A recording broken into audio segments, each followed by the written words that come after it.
My dear friends, masters and gods, a very good evening to you all. Mahavatar TV warmly welcomes you to the 21 Days Free Holistic Wellness Program, batch 23, day 2. So before commencing session, I would like to say pranams to you all and to our Guruji Ranganath sir, our Grandmaster Maharshi Patriji, our great Grandmaster Mahavatar Babaji, to all the great Grandmasters and to the universe.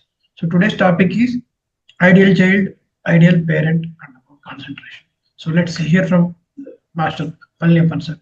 Over to you, sir. Good evening, my dear friends, masters and gods. My pranams to Ascended Master Mahavatar Babaji. My pranams to Great Grandmaster Brahma Rishi Vedamaga Dr. Batriji sir. My pranams to Great Grandmaster Mahavatar Foundation founder Dr. Guruji Ranganathan sir. My pranams to all masters and friends. My pranams to the universe. Friends, I welcome you all to the day 2 of the batch 23 of English Zoom meditation class of Mahavatar Foundation. Today is a special program day. I am going to share a few points on the topics ideal child, ideal parent, and about a brief about concentration. First, I will start with ideal child.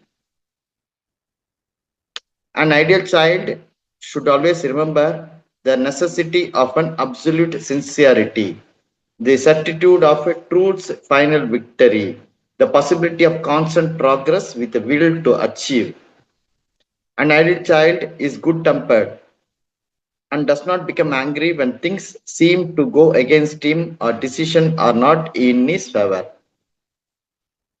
An ideal child is game, whatever he does it to the best of his capacity and keeps on doing in the face of the almost certain failure. He always thinks straight and acts straight.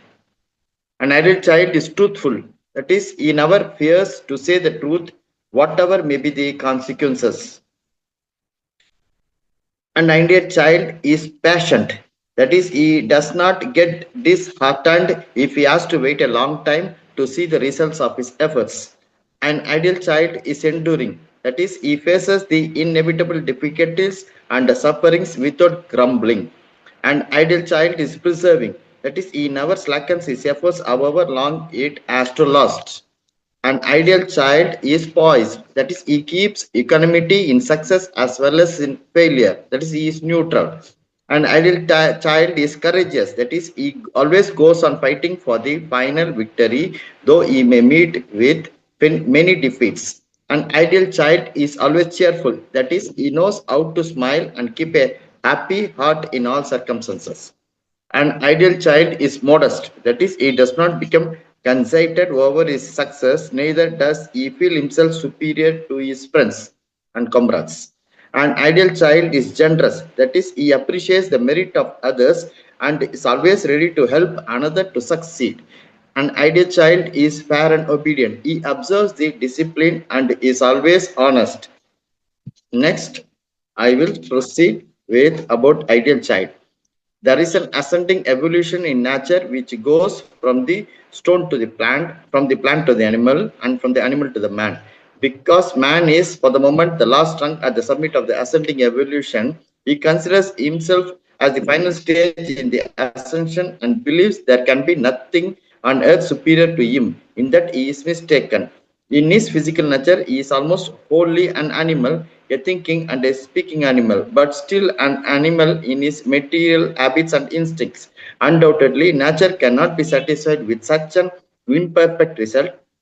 The nature endeavors to bring out a being who will be to man what man is to the animal, a being who will remain a man in its external form and yet whose consciousness will rise far above the mental and its slavery to ignorance. The man is only a transitional being living in a mental consciousness, but the possibility of acquiring a new consciousness, the truth consciousness, and capable of living a life perfectly harmonious, good and beautiful, happy and fully conscious.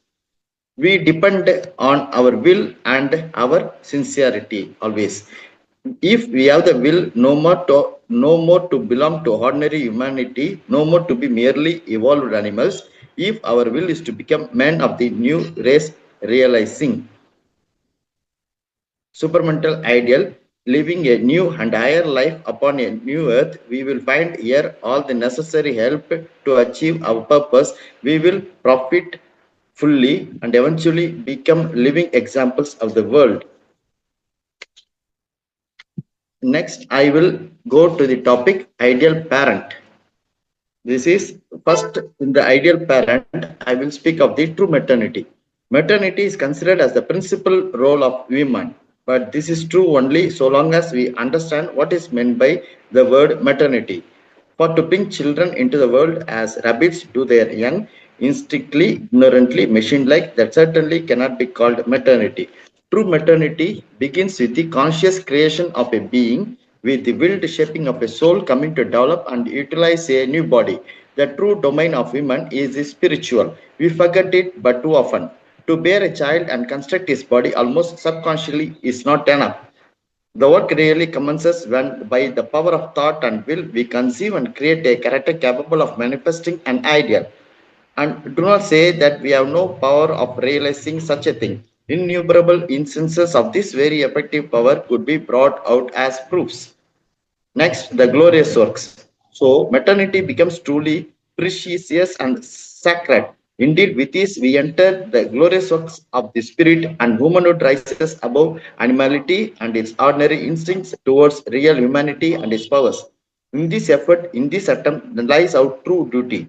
And if this duty was always of the greatest importance, it certainly has taken a capital one in the present turn of the earth's evolution.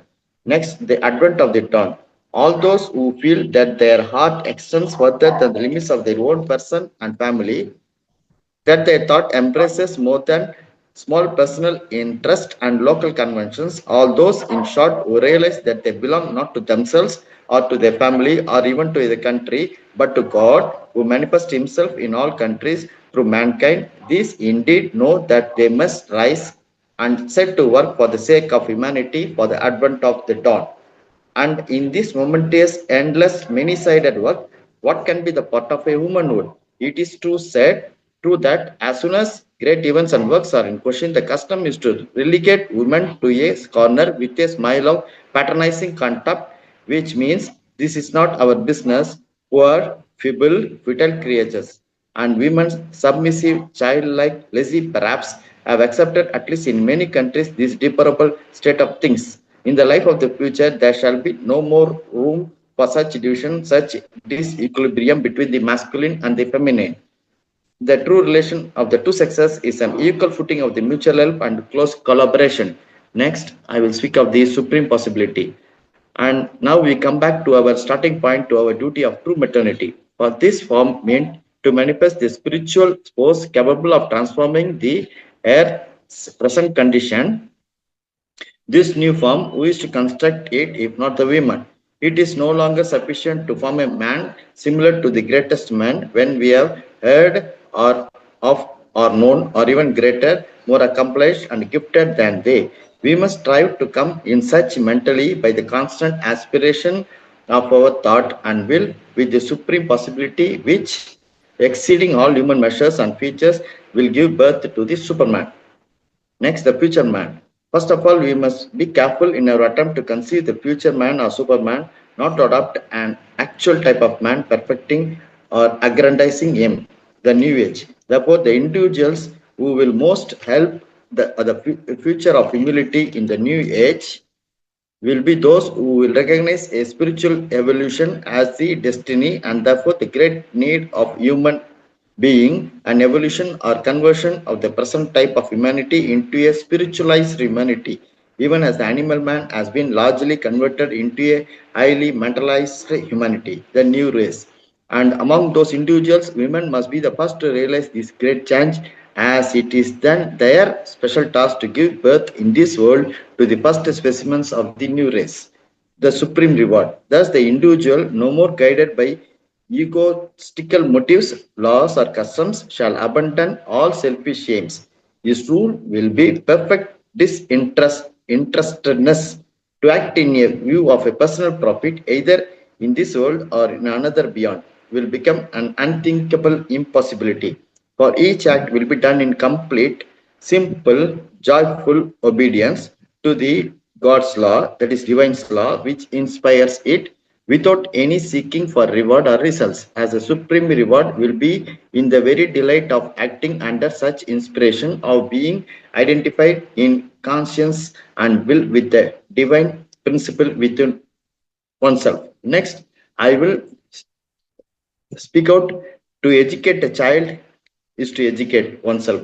That is, the education of a human being should begin at birth and continue throughout his life. Indeed, if we want this education to have its maximum result, it should begin even before birth.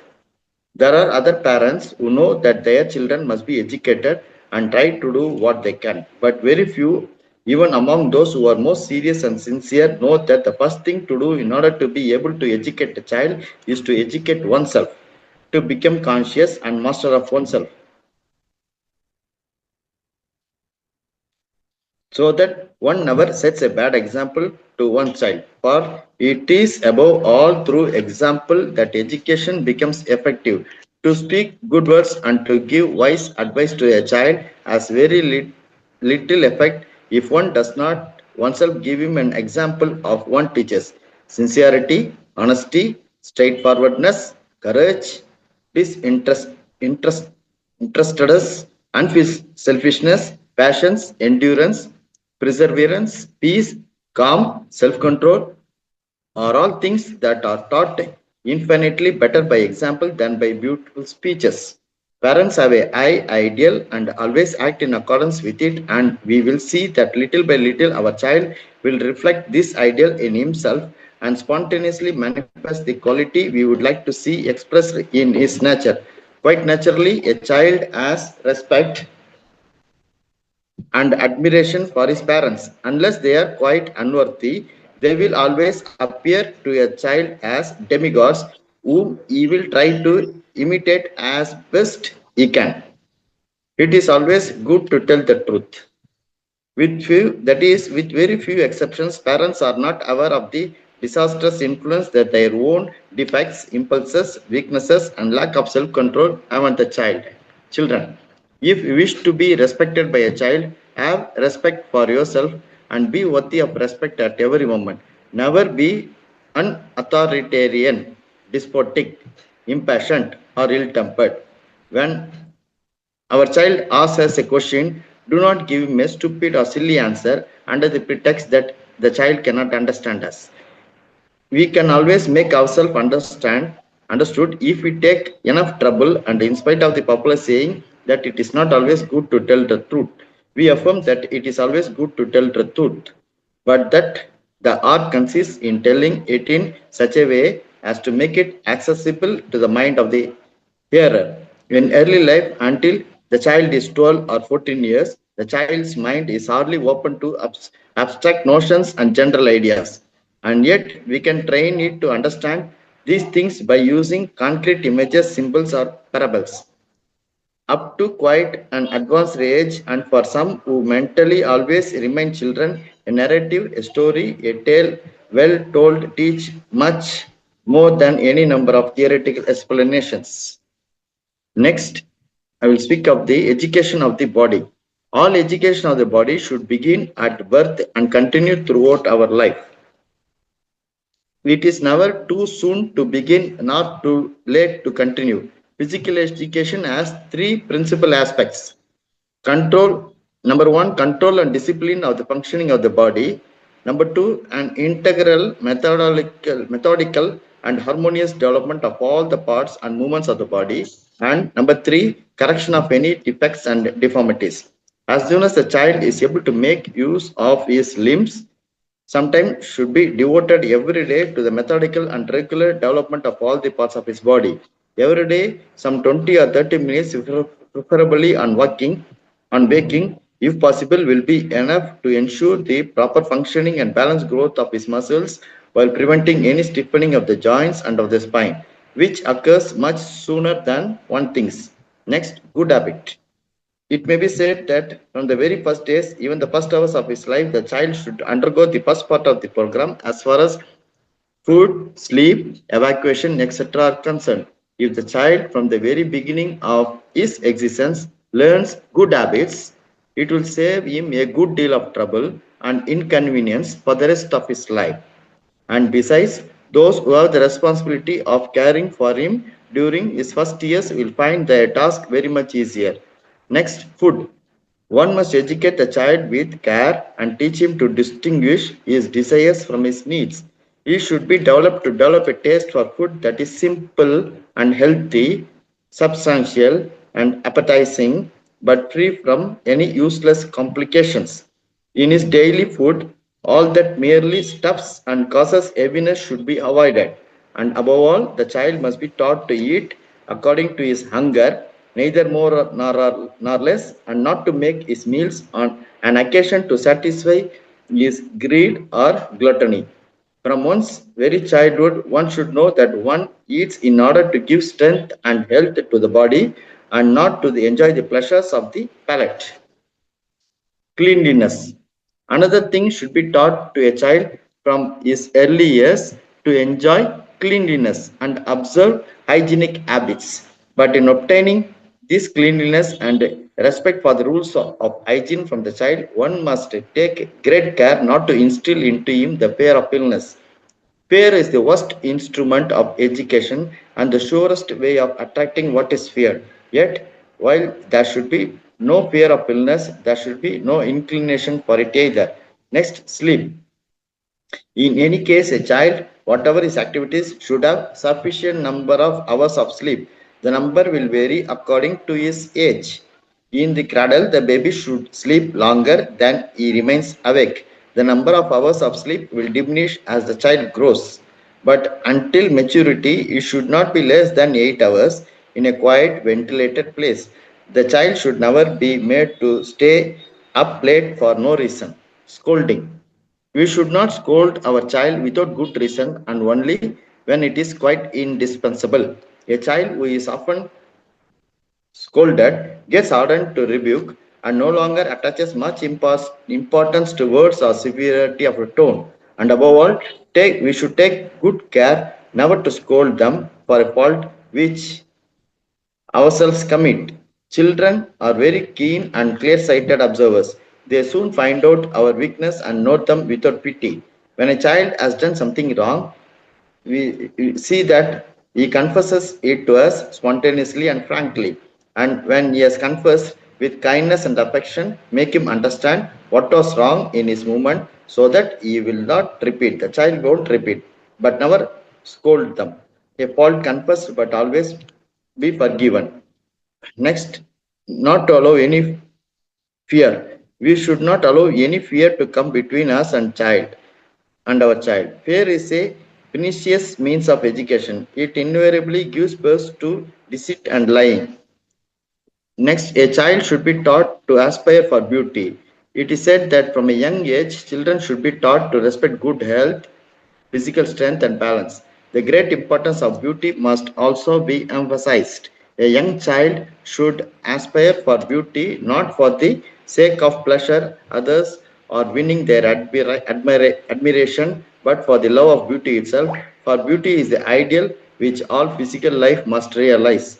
Every human being has the possibility of establishing harmony among the different parts of his body and in the various movements of the body in action. Next, medicine. By the advice is that medicine should not be used unless it is absolutely impossible to avoid them. And this absolutely impossible should be very strict care of the child. The worst of all is to leave the children with servants. It is a crime for these people have an altogether vulgar consciousness, altogether low, altogether obscure, and quite spontaneously, without wanting to do so, they let it enter the children. Next, the essentially, the only thing we should do assiduously is to teach them to know themselves and to choose their destiny, the path they will follow, to teach them to look at themselves, understand themselves, and to will what they want to be. Next, last, to learn is the most precious gift that one can make to a child, to learn always and everywhere. With this, I completed the ideal child and ideal parent. Next, I will speak of the about concentration. A brief about concentration. What is yogic concentration? Concentration is a gathering together of the consciousness and either centralizing at one point or turning on a single object. That is the divine. Example divine. There can also be a gathered condition throughout the whole being, not at a point. Ordinarily, the consciousness is spread out everywhere, dispersed, running in this or that direction. After this subject and that object is multitude. When anything has to be done of a sustained nature, the first thing one does is to draw back all this dispersed consciousness and concentrate. It is then, if one looks closely, bound to be concentrated in one place and on one occupation, subject or object. As when you are composing a poem or a botanist is studying a flower, the place is usually somewhere in the brain, if it is a thought, in the heart, if it is a feeling in which one is concentrated. The yogic concentration is simply an extension and intensification of the same thing. It may be an object as one does attack on a shining point, then one has to concentrate so that one sees only that point and has no other thought than that. It may be on an idea or word or a name, the idea of the divine, the word Om, the name Krishna, or a combination of idea and word or idea and name. But further in yoga, one also concentrates in a particular place. There is the famous rule of concentrating between the eyebrows, the center of the inner mind of occult vision. If the will is there, what we do is to think firmly from there on whatever we make the object of our concentration, or else try to see the image of it from there. If we succeed in this, then after a time we feel that our whole consciousness is centered there in that place, of course for the time being. After doing it for some time and often, it becomes easy and normal. Well, we do the same, but not necessarily at that particular spot between the eyebrows, but anyway, anywhere in the head or at the center of the chest where the physiologists are fixed in the cardiac center. Instead of concentrating on an object, we concentrate in the head in a will, a call for the descent of the peace above, or as some do, an opening of the unseen lid and an ascent of the consciousness above. In the heart center, one concentrates in an aspiration for an opening for the presence of living image of the divine there, or whatever else is the object. There may be a japa of a name, but if so, there must also be a concentration on it, and the name must repeat itself there in the heart center. It may be asked what becomes of the rest of the consciousness when there is local concentration. Well, it either falls silent as in any concentration, or if does not, then thoughts or other things may move out as if outside, but the concentrated part does not attend to them nor notice. That is when the concentration is reasonably successful. One has not to fatigue oneself at first by long concentration if one is not accustomed, for then, in a jaded mind, it loses its power and value. One can relax and meditate instead of concentrating. It is only as the concentration becomes normal, then one can go for on a longer and longer time. Next, two purposes of concentration. Concentration is necessary first to turn the whole will and mind from the discursive deviation natural to them, following a dispersed movement of the thoughts running after many branches desires, led away in the track of the senses and the outward mental response to phenomena. We have to fix the will and the thought on the eternal and real behind all these demands and immense effort a one-pointed concentration. Secondly, it is necessary in order to break down the wheel which is erected by our ordinary mentality between ourselves and the truth.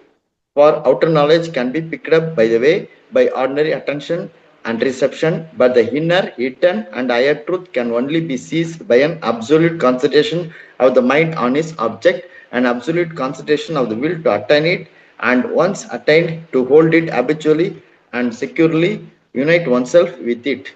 For identification is the condition of the complete knowledge and possession. It is the intense result of the habitual purified reflecting on the reality and an entire concentration on it. It is necessary in order to break down entirely the division and separation of ourselves from the divine being and the eternal reality, which is the normal condition of our unregenerated, ignorant mentality. Concentration's prime importance. To change the nature is not easy and always takes time. But if there is inner experience, no gradual emergence of the other pure consciousness that is concealed by all these things we know, see, it would be almost impossible even for the strongest will. We say that first we must get rid of all these things, then we have the inner experiences. And these things, anger, jealousy, desire, are the very stuff of the ordinary human vital consciousness. They could not be changed if there were not a deeper consciousness within, which is of quite another character. There is within us a psychic being which is divine, pure of all these defects. It is covered and concealed by the ordinary consciousness and nature. But when it is unveiled and able to come forward and govern the being, then it changes the ordinary consciousness, throws all these undivine things out, and changes the outer nature altogether. That is why we want the sadhaks to concentrate to open this concealed consciousness. It is by concentration of whatever kind and the experience it brings that one opens and becomes aware within, and the new consciousness and nature begin to grow and come out. Of course, we want them also to use their will and reject the desires and wrong movements of the vital, for by doing that the emergence of the true consciousness becomes possible. But rejection alone cannot succeed. It is by rejection and by inner experience and growth it is done. And next, I will speak of the difference between concentration and meditation. Concentration means fixing the consciousness in one place or on one object and in a single condition. Meditation can be diffusive. Example, thinking about the divine, receiving impressions and discriminating, watching what goes on in the nature and acting upon it, etc. In meditation, it is not indispensable to gather like this. One can simply remain with a quiet mind, thinking of one subject or observing what comes in the consciousness and dealing with it. Concentration, when the consciousness is fixed in a particular state, example peace, or movement, example aspiration. Meditation is when the inner mind is looking at the things to get the right knowledge. Meditation is a process leading towards knowledge, and through knowledge, it is a thing of the head and not of the heart. Concentration in the heart is not meditation, it is a call on the divine, on the beloved. Meditation is a purely mental activity. It interests only the mental being. One can concentrate while meditating, but this is a mental concentration. One can get a silence, but it is a purely mental silence, and the other parts of the being are kept immobile and inactive so as not to disturb the meditation. We may pass 20 hours of the day in meditation, and for remaining 4 hours, we will be an altogether ordinary man because only the mind has been occupied. The rest of the being, the vital and the physical, is kept under pressure so that it may not disturb. In meditation, nothing is directly done for the other parts of the being. Concentration is a more active state. We may concentrate mentally, we may concentrate vitally, physically, psychically, and we may concentrate integrally. Concentration or the capacity to gather oneself at one point is more difficult than meditation. We may gather together one portion of our being or consciousness, or we may gather together the whole of our consciousness or even fragments of it. That is, the concentration may be partial, total, or integral, and in each case the result will be different. If we have the capacity to concentrate, our meditation will be more interesting and easier. That is, once again I repeat, if we have the capacity to concentrate, our meditation will be more interesting and easier. But one can meditate without concentrating. I give a few guidance for concentration. Concentration. The sitting motionless posture is the natural posture for concentrated meditation. Walking and standing are active conditions. It is only when one has gained the enduring rest and passivity of the consciousness that is easy to concentrate and receive when walking or doing anything. A fundamental passive condition of the consciousness gathered into itself is a proper poise of concentration, and a seated gathered immobility in the body is the best position for that. It can be done also lying down, but that position is too passive, tending to be inert rather than gathered. This is the reason why yogis always sit in an asana. One can accustom oneself to meditate, walking, standing, lying, but sitting is a first natural position. In the beginning, for a long time, concentration is necessary even by effort because the nature, the consciousness are not ready. Even when the more quiet and natural the concentration, the better. But when the consciousness are and nature are ready, then concentration must become spontaneous and easily possible without effort at all times. Even at last, it becomes the natural and permanent condition of the being. It is then no longer concentration, but the settled poise of the soul is the divine. We must dismiss the fear of the concentration.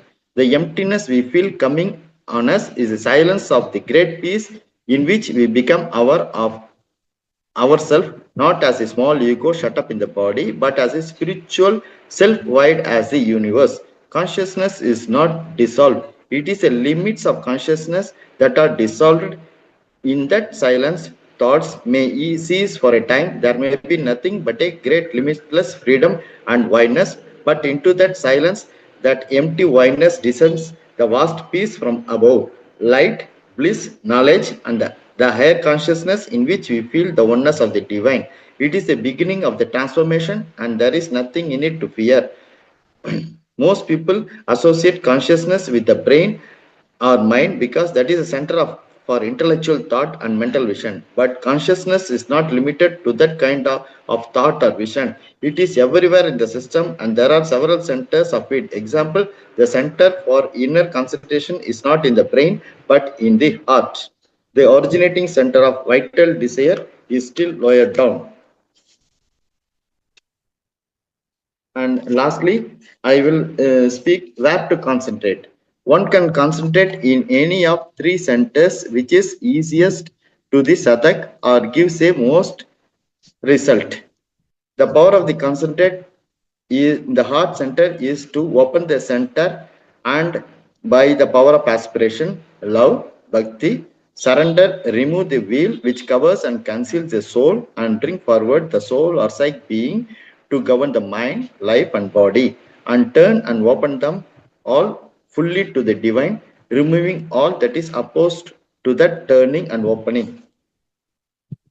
The power of concentration in the eyebrows is to open the center there, liberate the inner mind and vision and the inner or yogic consciousness and its experiences and powers. From here also one can open upwards and act also in the lower centers. But the danger of this process is that one may get shut up into one's mental spiritual formations and not come out of them into the pre and integral spiritual experience and knowledge and integral change of the being nature. The power of concentration above the head is to bring peace, silence, liberation from the body, sense, the identification with the mind and life, and open the way for the lower, that is mental, vital, physical consciousness to rise up to meet the higher consciousness above and for the powers of higher spiritual nature consciousness to descend into mind, life and body. This is what is called in this yoga the spiritual transformation. If one begins with this movement, then the power from above as in its descent to open all centers, including the lower center, and bring about the psychic being. For until that is done, there is likely to be much difficulty and struggle of the lower consciousness, obstructing, mixing with, or even refusing the divine action from the above. If the psychic being is once active, this struggle of these difficulties can greatly minimize. The concentration in the heart and the concentration in the head can be both used, each as his own result. The first one opens his psychic being and brings bhakti, love, and union with the God. The other opens the mind to self-realization, to the consciousness of what is above mind, to ascent of the consciousness into the body.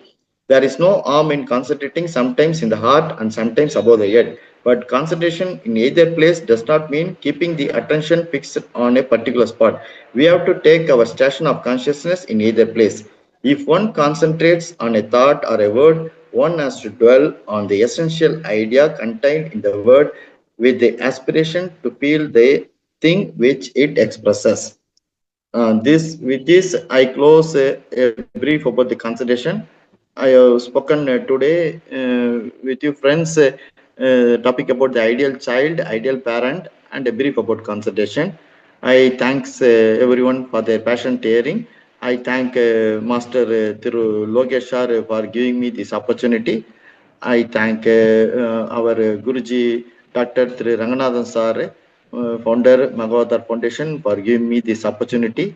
Thank you, everyone. Thank you, sir. Thank you, sir. Thank you very much for your beautiful presentation on ideal child, ideal parent, and concentration. Thank you, sir.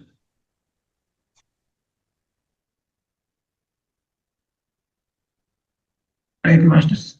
We'll go for meditation. Firstly, let me teach you a technique, masters. Just with both your thumbs on your ears, just to hold gently, and your two fingers, the index and the middle finger, on your eyes. So, just for 2 minutes, simply observe the nurse. So, while doing this, it will connect you internally. All the external things will be shut down. There may be complete blackness, or there may be the sounds of waves in the ocean, or there may be some others. Just observe it.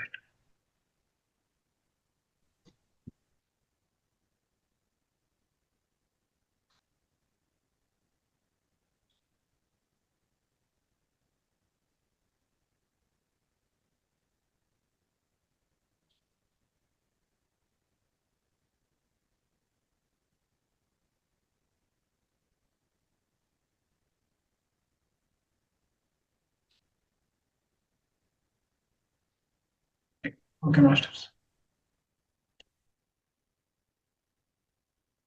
Now we are doing Anapanasati meditation. So Ana means in breathe, Apana means out breathe. So the technique we did just helps you to focus internally. So remove your spectacles if you are wearing them. Keep them aside. Drink a glass of water before you start meditating.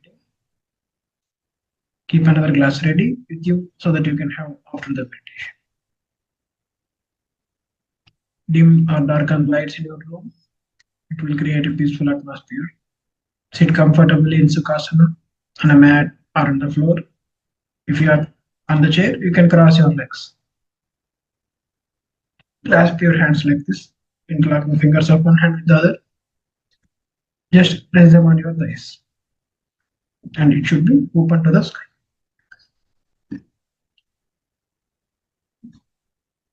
Keep your back straight and relaxed. Gently close your eyes, masters. Don't allow any distractions. Slowly focus on your breath. Inhale and exhale. Simply observe your breath, masters. You can observe the natural rhythm of your breath. So the in and out.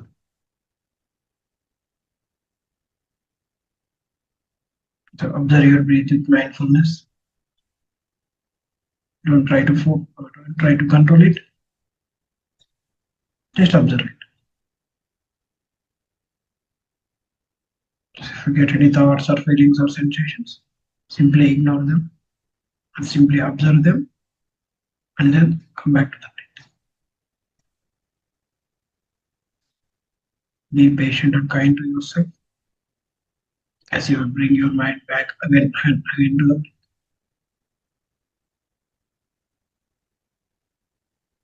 I'll play music, masters. It will help you to focus and relax.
The last 1 minute, masters.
Gently rub your hands together, generating warm energy.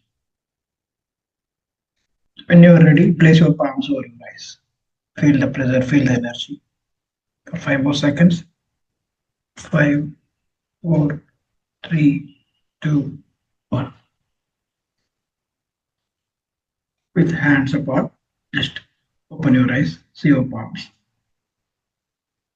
Rub all over your face, all over your body, all over your head.